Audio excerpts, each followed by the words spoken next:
The overnight rest compliance notice is available on Delete Lawz 100% for free.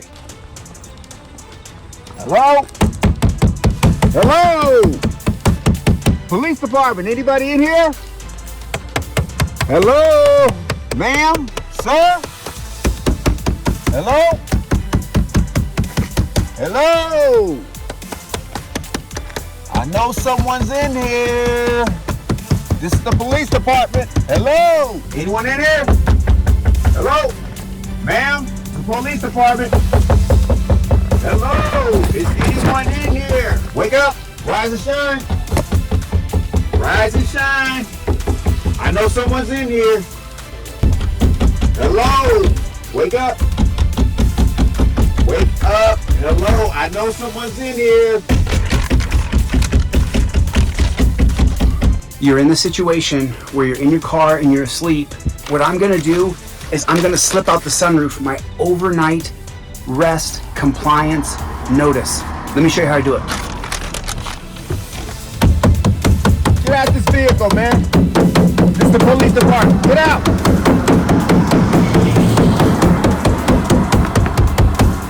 Officer! Get out this vehicle. Officer! I'm listening. I got you, officer. How you doing tonight? Thank you. Here's my overnight rest compliance notice. What? From here, officer, I invoke my Fifth Amendment right to remain silent. Overnight rest compliance notice. If I were you, I would get the overnight rest compliance notice off DeleteLawz.com and then turn off the lights and don't speak. I invoke my Fifth Amendment right using my trifold. Follow the step-by-step on the overnight rest compliance notice. From here, I'm gonna turn that light off and I'm gonna ignore this cop. And he's gonna beat on my doors and windows for 5 or 10 minutes. But I'm not gonna acknowledge him another single iota. Shut my sunroof, officer. Have a good night. Thank you for your time. I appreciate it. What the hell is this?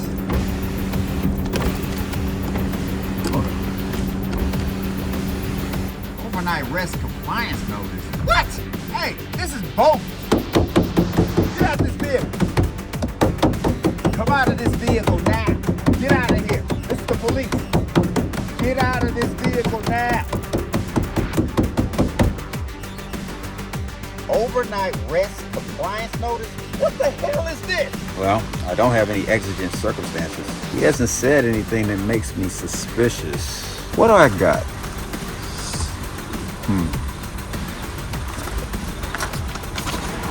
I really want to harass him and arrest him. Put the torture cuffs on him and take him to the dungeon. Impound his car and steal his money. Yeah, I really want to harass the shit out of this guy. Giving me a overnight rest compliance notice. If you're looking at the overnight rest compliance notice and you're sleeping in your car and you're going to use the overnight rest compliance notice, there's 3 specific cases on there for a reason. My name is ChilleDeCastro. I invent products that help people stay out of jail. If you haven't seen my trifold and my cop card, those are also available. There's videos on this YouTube channel. But let's get into what you say to the cop if you want to explain to him the liberty to travel in the United States of America without being harassed. Officer, the 1958 case of Kent versus Dulles, the reason why it's cited on that overnight rest compliance notice isn't because it's something soft. Rockwell Kent was a world famous artist. He drew and took pictures of Greenland and Alaska, and he traveled the whole world for 6 decades. And then when he went to travel in 1950 to get his passport, Secretary of State John Dulles denied him his passport and accused him of being a communist. At the height of McCarthyism, Rockwell Kent decided to sue Dulles in federal district court. He lost. And then Rockwell Kent, he appealed to the Court of Appeals in District of Columbia, and he lost again. And then he filed a writ of certiorari, and he went to the Supreme Court, and in a 5-4 decision with the Warren Court, it was determined that you have the liberty to travel. Kent versus Dulles is held up in the 1969 case of Shapiro versus Thompson. Kent versus Dulles is again held up in the 1999 case of Sanez versus Roe. So, officer, I know you took an oath to the Constitution. All I'm doing is resting here. There are no exigent circumstances. And then, if I were you, I would go to sleep. Yo, Playboy, I put Kent versus Dulles on the overnight rest compliance notice, and I quoted it as my right to travel. Is that correct? Referencing Kent v. Dulles with a right to travel on your notice is a valid legal point. Let's say perhaps I pull into a BLM, Bureau of Land Management, space, and I then look up on my phone which space I'm at, and then I list it on my overnight rest compliance notice, and it says that I can indeed sleep there overnight. Would this overnight rest compliance notice help me dealing with a peace officer? It could be helpful as a reference to your understanding of your rights. Having a clear, respectfully worded notice might show that you're informed about the location's policy. If I do my due diligence and I know for a fact that this is a place that I can sleep, and then I show him the overnight rest compliance notice, and it is indeed a fact that I am allowed to overnight rest at that particular BLM spot, if something happens and I go to court, I'll be in a much better position, right? Absolutely. Having documentation that you've done your due diligence and a clear notice can strengthen your position if it ends up in court. It shows you were proactive and respectful, which can support your case. Also, empowering people with a process, because with the overnight rest compliance notice, they can give the compliance notice to the peace officer and then lay back and go to sleep and come what may. Exactly, having a process like that can provide peace of mind. It ensures you're prepared and have a clear way to assert your rights, which can help you stay calm and confident in any situation. There you have it right there. You have it directly from another source. That's not me. The overnight rest compliance notice is available on Delete Lawz 100% for free. I hope that this gives you a little bit of empowerment as you're going through a hard time sleeping in your car, and I hope that you're able to get housed very soon. Good luck. Thanks. I'll see you guys in the next one. Later, Gators.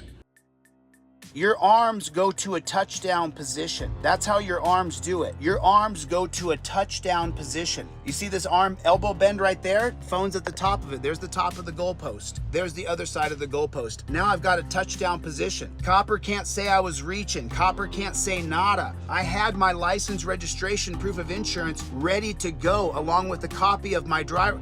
I'm a black man today named Denzel Washington. I had everything ready to go for the jackboot thug pig. I had everything ready to go. License, registration, proof of insurance, everything was together on a laminated card. I already laminated it. I took my time to do it because I don't want this jackboot thug pig to have any kind of power over me. I gave you everything I have to give you required by law. Leave me alone at that point. I'm not gonna play the game of why'd you pull me over. I'm not gonna play the game of do you know how fast I was going. No, no, no, no, no. We've seen time and time and time again that you end up going in torture cuffs, that you end up going to jail. You have to use the trifold. Then the cop says, you know what?